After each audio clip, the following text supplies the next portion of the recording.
What is up, everybody? Welcome back to another episode of the David Lopez Show, presented by Passion Park ENT.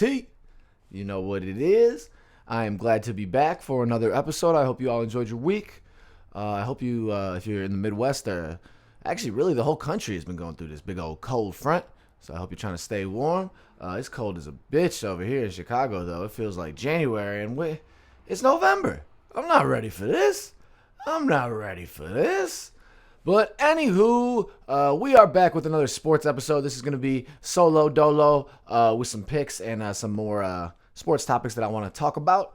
I hope you enjoyed last week. I did a double dose, and we actually had our first interview in a while. It was me and Evan Price, who he runs a music business company for artists.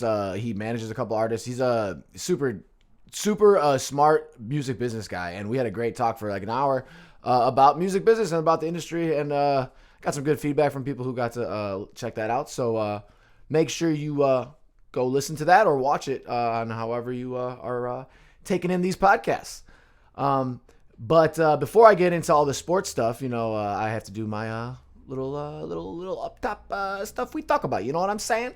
Well, first and foremost, if you want to learn about my career, you know where to go. You go to thedavidlopez.com. That's right, www.thedavidlopez.com. That's got all my information, including new music. Like right on that front page is always going to be my newest song, plus the pre-save link to my next month's song, because I release a new song every month. So that's kind of how I'm trying to keep it. If you go to that page, just the home page, you're going to see a little video where I'm talking, and then you'll see a link to my brand new song and a link to pre-save my newest song. And with that being said, my new song that comes out this month for November comes out on November 22nd. It's called My Plane. I really love this record. I produced it myself, wrote, recorded, mixed, mastered, all that good stuff. But I'm a big fan of it. It's a smooth kickback record, So I hope you guys enjoy it. Please pre-save it. That would mean a lot to me. It helps the song a lot. It helps the stupid algorithms, which is such a popular word now, but the algorithms on Spotify and stuff like that. The more pre-saves, that definitely helps. So please, I appreciate all the support. Listen to Cemetery. That's also on the homepage. That was my song last month. Actually, this morning just submitted my song for next month, which I'm not gonna announce yet, but I'm excited for that. It's an awesome record. It's a hit. It's a collab. So I'm gonna just keep it at that. I'm not gonna say too much about it, but I'm really excited for that. And then also on my website, you're gonna find show dates, and you're gonna find a bunch of stuff, videos, all that stuff. But show dates is one of the things, and I got to talk about that because I have a big show on Black Friday. So that is November 29th. Here in Chicago at Uncommon Ground in Lakeview on Clark Street. I am headlining, which is awesome, so I appreciate them having me out. And then I have my friend Julian Xavier is gonna come be support. He's gonna do an opening set, and then also Viano, who I'm just getting in tune with. Have not got to meet him yet, but it should be a fun night of music. I'm very excited for that. So if you're in Chicago, you should really come out. It's gonna be it's a good way to cap off your Black Friday. If you've been out all day shopping, doing all that stuff. It's crazy how things have changed now. People used to get up at like 6 a.m. to shop. Now I feel like everybody shops the night before on Thanksgiving. So I don't really know what factor that is, but it is what it is. When people used to wait in line at like 2:00 on Thanksgiving. I'm like, what are you doing? Why don't you enjoy your Thanksgiving? You gotta get that deal, baby. Gotta get that deal. Also, if you want to learn a little bit more about Passion Park and all that good stuff, you can go to passionparkent.com. You will find all of our videos, the same thing, show dates, music and stuff. But then we have our web series on there. We have the podcast on there. We have some more affiliate programs on there where you can shop through them on our website, and that will be directly helping us. And I'm going to briefly highlight two of them real quick. First and foremost, I talk about them every week because they're awesome and I use them all the time. Diamond CBD. So if you go to passionparkent.com/diamond, you shop using any of those banners, you are directly supporting us. They always have awesome deals on their site. CBD is, the craze right now. It's so popular and it's awesome. I smoke a lot of weed, but this doesn't have that. Like it's basically weed without the psychoactive component. There's no THC, or low levels of it. But it has a lot of the good factors and good effects, and it's used for a lot of medicinal purposes. Diamond has over 1,000 kind of products. They have edibles, gummies, vapes, oil additives. They have pet products, so you can definitely get CBD for your pet. I was just talking with my friend actually who was looking into getting some CBD for his pet cat, for his little pussy, you know. Yeah, I hope that he hears that, because then I think maybe I'll get a laugh from him there. Any hoozles, so we appreciate Diamond for supporting us by allowing us to do the affiliate program. I got to make another order very soon here. So passionparkent.com/diamond. And then finally, Splice. I'm gonna mention Splice real quick. They are a creator's website. I mean, for music makers, for filmmakers, anybody who wants to get some like a bevy of loops and plugins that you could use to then create yourself. Splice is an awesome site for that. If you go to passionparkent.com/splice, they have over, I don't even remember how many samples and loops. They have a crazy amount of samples and loops, and plugins to buy, and they're very inefficient. Oh, Jesus Christ, I can't speak. Very uncostly.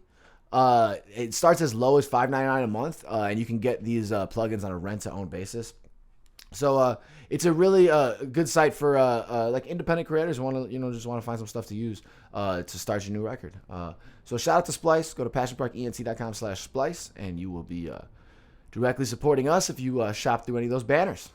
All right, that is all that jazz. Let's get this show on the road, baby. Boom, boom, boom, boom. All right. So, like I said, I just got some sports stuff I want to talk about today.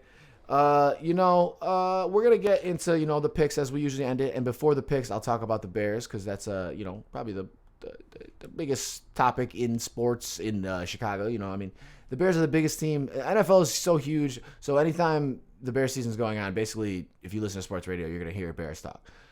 So we will get into that. I just got some, things to talk about. We're on a victory week, so that's the first time in over a month. So that's really nice. But before we get into that, let's talk briefly about this story that came out in baseball this week. The Astros have been, I guess you could say accused, but it sounds, they basically had a internal guy, Mike Fierce, who used to play for them. I think I said his name right, maybe not.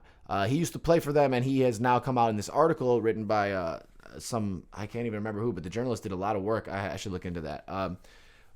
So I apologize.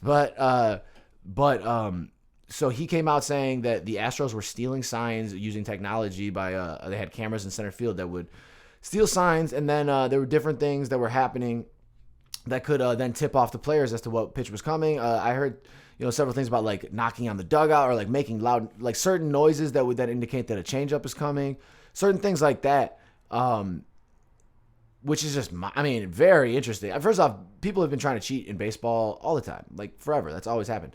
But to use technology in a way, now the technology is so crazy where you can zoom in from center field, which is 400, that's crazy. Like, it's not that surprising, but the Astros have had all these kind of crazy scandals. And if I'm not mistaken, one of the Astros front office guys came from St. Louis, where they had that big scandal about hacking. So there's just always been cheating in the game. And I just wanted to talk about, I heard somebody on the radio when they were talking about this. They're like, well, the one philosophy is if you're not cheating, you're not trying to win. Obviously, that's dirty, and there's dirty ways to go about that. But the Astros have been one of the most successful MLB franchises over the past couple of years. And he's saying that this was 2017, which I believe is the year they won the World Series, right? So, I don't know what's going to happen if anything can happen retroactively. It's the majors. It is what it is. But, baseball is so crazy because just knowing, like, you still have to hit the ball, right? But knowing that a changeup is coming as opposed to a 100-mile-per-hour fastball or whatever, that is a huge advantage. It is a very big advantage. And that changes the game. That could definitely change a series in the playoffs. Like, that could absolutely. Because if that can change one or two games, it can change the World Series winner. Just a wild story, and to have it from a player who was on the actual Astros that year, and then now he's, I believe, on the A's, and he just said he didn't like what was going on, essentially, and it was ruining the integrity of the game, and I respect that he was able to come out and willing to come out and say those things. I want to learn more. I want to know if this is a up top thing suggested. Was this a management, like the manager suggested this? I'm sure the players didn't suggest. I don't know. Obviously, everybody corroborated because everybody was in. I'm sure the hitters were like, fuck it, I know a changeup's coming. I'm going to use this intel and do what I can with it. But yeah, who's to blame, I guess, ultimately? If it's the whole organization, do you fault everybody on the team for being I don't know, lacking the integrity for the game, and using the the advantages that they're being given. I mean, are they supposed to ignore that if your whole squad's using that? I mean, that's very interesting topic, and it's kept baseball relevant for this past week because we're in the wintertime here. But they're also about to start the winter meetings, and Scott Boras is trying to get some money for Garrett Cole and for all these guys, Castellanos on the Cubs. So there is some things going on in the baseball world, but definitely the most interesting was this Astros story. I'm intrigued to see what will happen, if there's going to be any punishment-wise, or how the MLB will handle this. I mean, it's not steroid-wise scandal, I'd say, but it's definitely a pretty big issue. I mean, I would think so. I don't know how they're going to handle it, because I don't think you can punish the whole team. But, I mean, management or something. I mean, they also had the public relations issue in the World Series when one of their front office guys was talking smack to a female reporter and then denied it and made the reporter look bad. And then so they're having a blunder in this offseason. And not to mention they lost the World Series. Even with stealing the signs. You losers. All right. So before we get into the NFL stuff, let's talk about the Bulls, baby. Let's talk about them Bulls, baby. I did get to watch a little bit the other night when Coby White went off in the fourth quarter. He set a Bulls record by hitting 7 threes in the quarter. He had 27 points. It's awesome to see because just the Bulls haven't had much of this. I mean, at least recently, to have a point guard. I mean, it's debatable to see what position he's going to be, going. He is a point guard, but he's a scoring guard, and he could be a 2, depending on who your point guard could be and depending on how your roster is built. But he's so fun to watch, man. He's so fast, and when he's hitting his shot, he's really hard to guard. The Knicks are not good, so I'm not saying much about that. I like RJ Barrett though. I think he's gonna have a good career, a good long NBA career. But the Knicks are just in free fall, and they have been for years. There are rumors that they might fire Fizdale already, but the players are on his side, so there's already a rift there. Yeah, man, they can't get anything right there. They are struggling. But it looks like they got a draft pick right, so that's a good building block for them. But they got rid of Kristaps Porzingis, who's balling in Dallas right now. I mean, the Kristaps and Luka duo seems like that's going to be a potential championship duo in years to come. Luka's going to win multiple MVPs. I mean, I don't see how he's not going to be a Hall of Famer unless his career changes by injury. He is amazing. And I said it. You guys heard me say it a year ago or whenever he was going to get drafted on this podcast, even longer ago. I said we should try to trade up to get that. Man. So that means this podcast has been going on for a little bit then. Time flies when you get older, guys. It's so weird. I didn't even realize that. Because if I'm talking about Luka getting drafted, that's like, yeah, it's been going on for a little bit, guys. It's been going on for a little bit. We're going to keep that going.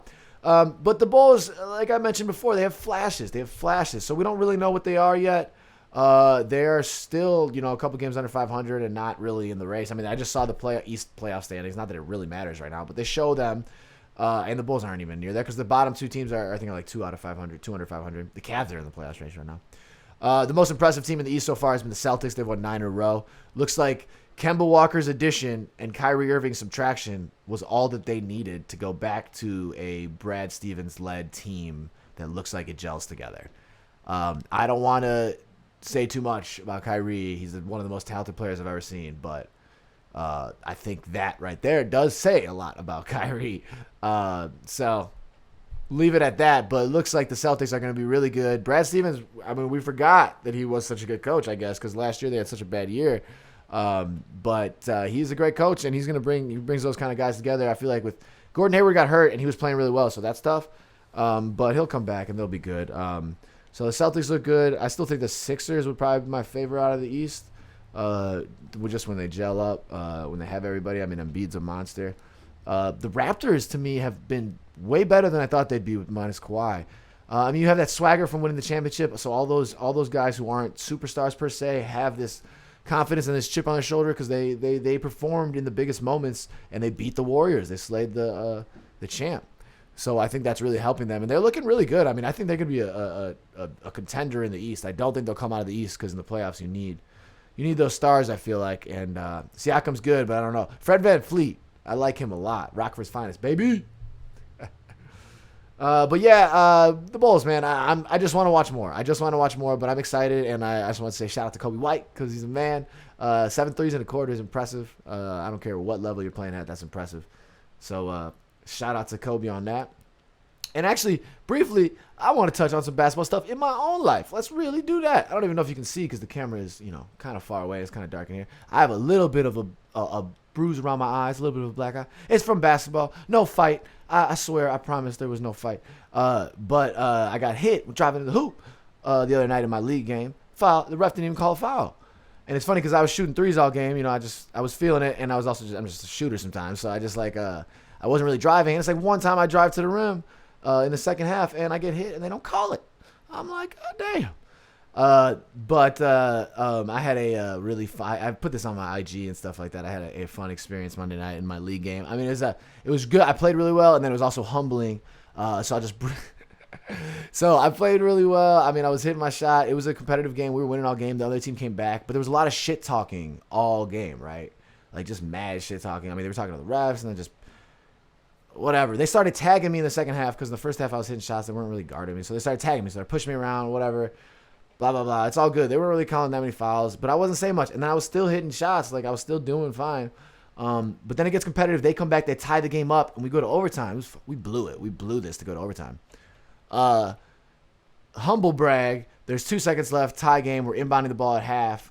And my guy on my team calls the play. Actually, he told me to inbound it. I was like, oh, shit. All right, cool. So he's like, you inbound it, and then I'm going to get it back to you, which is, a lot of times you prepare for that. And we're at half court, and, I mean, if you don't know my game, I shoot a lot, but I can definitely, I have some range to my shot. I'm not, it's a humble brag. I can shoot.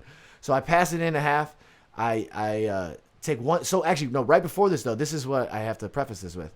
I hear them go, go off the ball. So they took guy off the inbounder. He wasn't going to guard the inbounder, and they took them off the inbounder.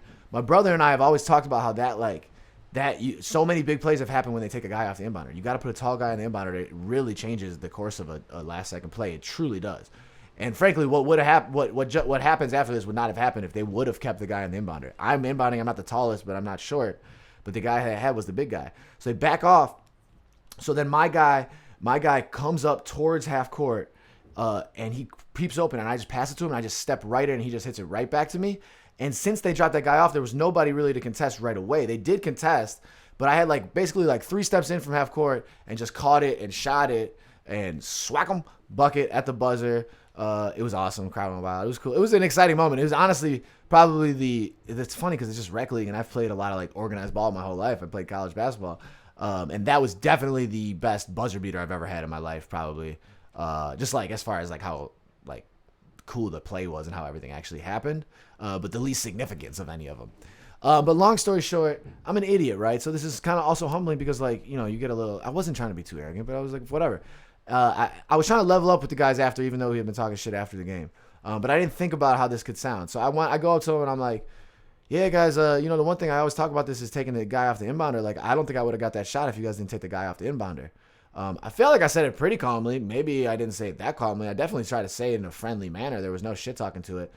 Long story short, those guys did not like that. They were like, yeah, you should have just walked away. Why are you saying this? Were you talking shit? I'm like, yo, my bad. I was just trying to talk. And then they're making fun of me. They're like, oh yeah, who you talking to? Who's the coach here? I was like, who are they coaching? Trying to and I was like, whatever, you can tease back.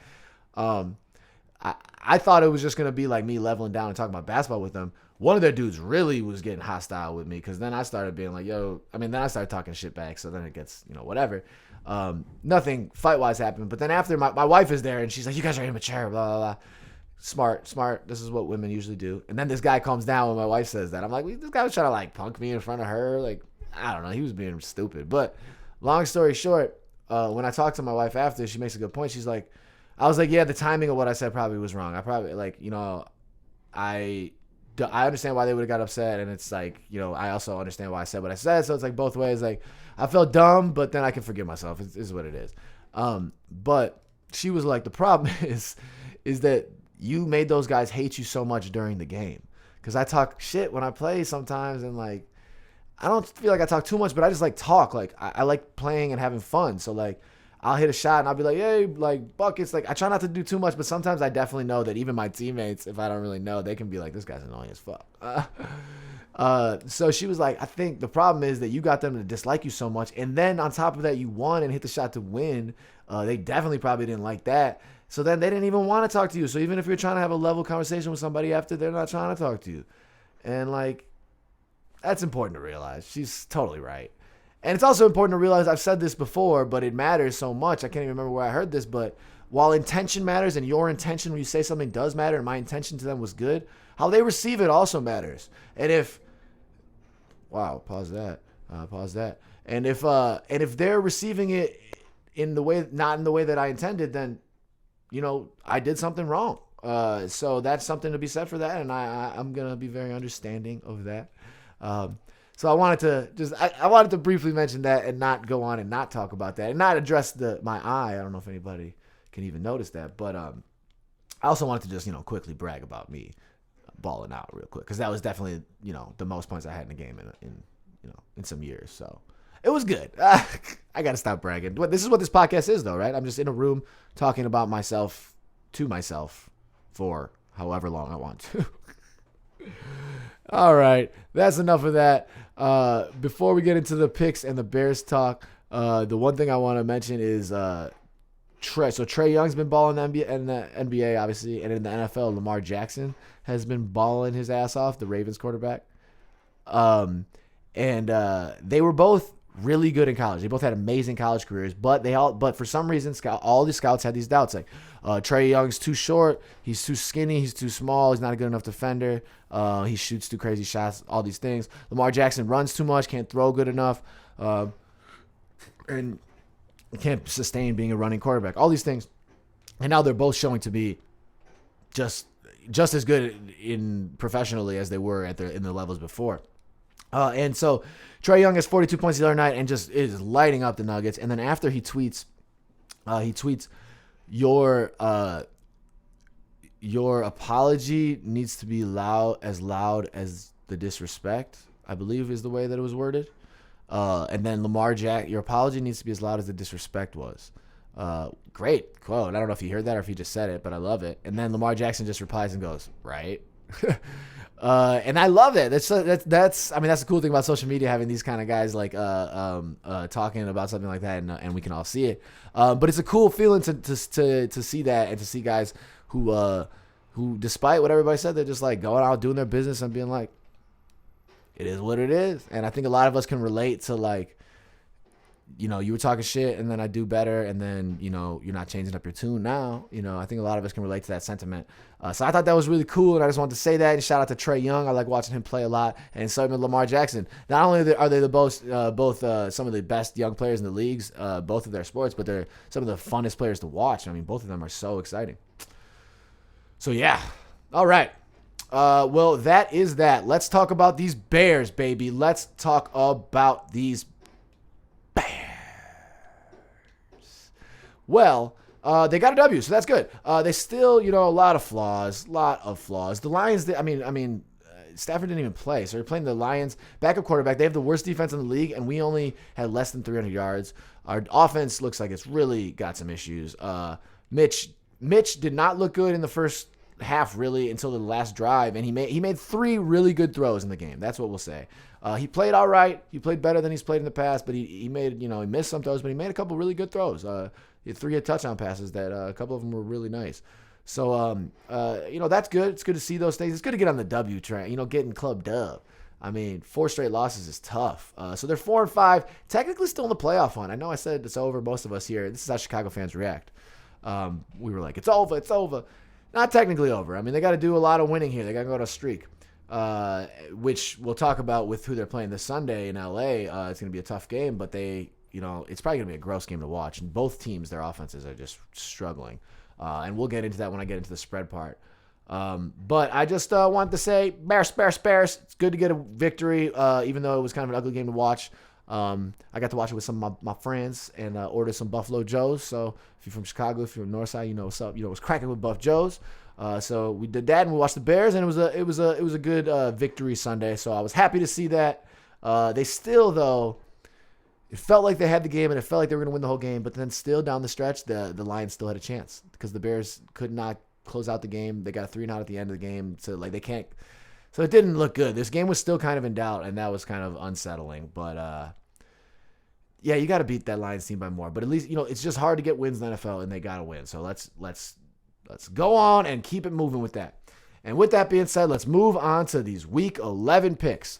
So Week 10, I didn't do bad. I got 8 right. There was only 13 games, and I tied for second place. There was like 3 of us who got 8, and then one person got 10 or 11. The person who got 10 or 11 has won 5 out of the 11 weeks or 10 weeks so far, so he is dominating our league. So good for you. Good for you. But you know what? Let me get on the victory train. I've only got 1 victory. I got to get back on the dub train. So this is it, guys. This is it. We're going to start with tonight's game, which is Steelers-Browns in Cleveland. The Browns were one of the teams that actually had me lose last week because I picked the Bills against them, and they came through and beat the Bills. They got Kareem Hunt back, so their backfield is Nick Chubb and Kareem Hunt. They look pretty good. Cleveland's got to beat Pittsburgh by 3. This is interesting because Pittsburgh's also been playing much better than people thought. They're 5-4 and in the playoff in the second wildcard spot, I believe, right now. And they got their backup quarterback, so nobody expected this. Cleveland's got to win essentially because Cleveland is 3-6 and they got to go on a winning streak if they're gonna have any sort of life. I actually think that Cleveland is gonna come through and get this. So I'm gonna go with Cleveland. They got to win by 3. All right, moving on to some Sunday stuff. We got Falcons Panthers. Carolina's got to win by 6. They're getting 5.5, and they're in Carolina, so they got to win by 6. Atlanta had that one really good showing against the Saints, and then they sucked the rest of the season. It's kind of tough to say. Carolina's got to win by at least 6. And you know what? I am going to go with Carolina. They've been pretty impressive. They barely lost to the Packers. Kyle Allen looks good. I'm going to go with Carolina. They'll win by a touchdown. They're going to come back and do that. Bills, Dolphins. Buffalo's got to win by 6. Buffalo's 6-3. Dolphins 2-7. Dolphins got to win last week. They've been looking a little bit better. But the Bills with that tough loss to Cleveland. I think they're going to cover that. Their defense is pretty good. I think they're going to hold Miami. Miami's going to come back down after having a victory. They party too hard after one victory in Miami, and they will struggle, and the Bills will win by more than 6, I believe. All right, Cowboys, Lions. Dallas got to beat the Lions by 5. I believe Stafford is still not playing. He's got some broken bones in his back. That dude is a warrior. He's playing through that for a while. And he played 163 straight games or something like that until the Bears game, so that's pretty wild. That streak didn't really hit me until I had to do the math, and I was like, wait, there's 16 games a season. That's crazy. It's a long time. All right, so the Cowboys got to beat the Lions by 5. The Cowboys need this victory as well as they're 5-4. Let's go Cowboys. Lions suck. Let's go Cowboys. Cowboys got to win by 5. They will in Detroit. All right. Denver versus Minnesota. This is one of those wider spreads. Minnesota has got to beat them by 11. They're in Minnesota. They got to beat Denver by 11. Man, I don't like that because I hate the wide spread. But Minnesota, it does look very good. They've been playing good. I'm going to go with Denver to cover this. So Denver to stay within that. That's who I'm going with there. So you can't lose by 11, Denver. Lose by 10. We're good. We're good. All right. Jags, Colts in Indianapolis. The Colts are favored. They get by 3. They got to win by 3. I believe Nick Foles is back. I don't know if Brissett is. I got to learn this stuff, guys. This is why my picks are just blah. But they're in Indianapolis. I'm gonna go with the Jags on this. I'm gonna take the Jags. I think it's gonna be a close game, and I think the Jags should win that game, in my opinion. All right, Saints, Buccaneers. They're in Tampa Bay. The Saints coming off some weird showings from Drew Brees. I think they're gonna have a better showing. New Orleans is 7-2, and the Bucs are 3-6. New Orleans got to win by 6 in Tampa Bay. I think they will. I'm going to go with New Orleans on this. They're going to cover that. All right, Jets, Redskins. This is a doozy, right? Oh, man. In Washington, Washington's favorite. They got to win by 2. They got to beat New York by 2. And I am going to take New York on this. I think New York's going to take that. All right, Texans, Ravens. Ravens got to beat them by 5. They are 4.5-point favorite in Baltimore. I am going to go with, man, Lamar Jackson's good. I'm going to go with the Texans. I think this is going to be one of those epic games. It's going to be close, and it could be a field goal game. I'm going to go with the Texans on that. Cardinals, Niners. Now, this is a wide spread. They are in San Francisco. San Francisco just had their first loss of the season to Seattle on an epic Monday night game. They got to win by 14, though. 13.5. That's a wide spread. I think Kyler Murray, might throw in a decent game. He's trying to get Offensive Rookie of the Year, although Josh Jacobs looks like he might get that. I think the Cardinals will cover, or they'll stay within 14. So I'm going to take the Cardinals on that. Bengals Raiders. Another doozy. The Bengals are 0-9. They're so bad. Raiders got to beat the Bengals by 11. And frankly, this is the one that I'll take the big one on this. I think the Raiders will cover this. The Bengals are so bad. So bad. They want that number 1 pick. Patriots Eagles. This is a good game. This is the 3:25 game on CBS. So the Eagles are getting 3.5. So the Patriots got to win by 4. They're in Philly. Philly, I mean, they need to win. They're 5-4, so they're tied with Dallas in the NFC East. But the Patriots, it's hard to pick against them. This is a rematch of the Super Bowl, obviously. Going Patriots. Patriots it is. Patriots it is. All right. And now we're on to our beloved Bears. So I'm actually going to be out of town this week, and I won't be in Chicago getting to watch this. I'm going to Houston, or Austin, actually, sorry. I'll be flying to Texas tomorrow morning. So I'll be in hopefully some warmer weather than this, sitting back watching our Bears play the Rams on Sunday Night Football. It's Sunday night. Sunday Night Football, Bears-Rams. The Rams are favored to win by 7. Yeah, I'm going to go with that. Not. Rams are 5-4. Bears are 4-5. Both offenses have just absolutely blown. But I don't even have to go much further before I say Bears, Bears, Bears. I think, first of all, it should be a close game, so I think the Bears will keep it within that 7. I think the Bears can win this game, and I think they will win this game. I say that every week. But the Rams offense sucks too, so I don't see how they're getting 7. I mean, I think it's going to be closer, so I'm going Bears on that. Finally, we got Chiefs-Chargers for a Monday night game. This is supposed to be in Mexico City, I believe. Kansas City's got to win by 4. Kansas City needs to win in general. They're 6-4. Nobody would have expected that. So they got to come through with a W, and I think they will, and I think they will win by 4 or more. So I have to pick that score. I'm going to go Chiefs. Patrick Mahomes is going to come through. He's going to get some buckets here. That might be the wrong term, right? It's the wrong sport. I'm going to go 38 to Chargers 20 to Chargers 20. We're going to do that. 38-20. 38-20 Chiefs. They're going to come through with a pretty handy blowout. Those are my picks. I'm going to submit them. That's it. I'm doing it. Submitting the picks. They are in for Week 11. All right. Well, thank you guys for tuning in to another episode of The David Lopez Show. Thank you to all of you guys for listening, subscribing, watching on YouTube, or however you do the podcast thing. But I really appreciate it. Once again, make sure you pre-save my new song. My Plane comes out 11/22. So that's coming up here real fast. Make sure you reserve your table to come see me at Uncommon Ground on Black Friday with Julie, Xavier, and Viano. That is going to be an awesome, fun night. So I appreciate all the support, appreciate all the kind words. Reach out to me whenever you want. Hit me up with any comments, any suggestions, any places you want to see me perform and whatnot.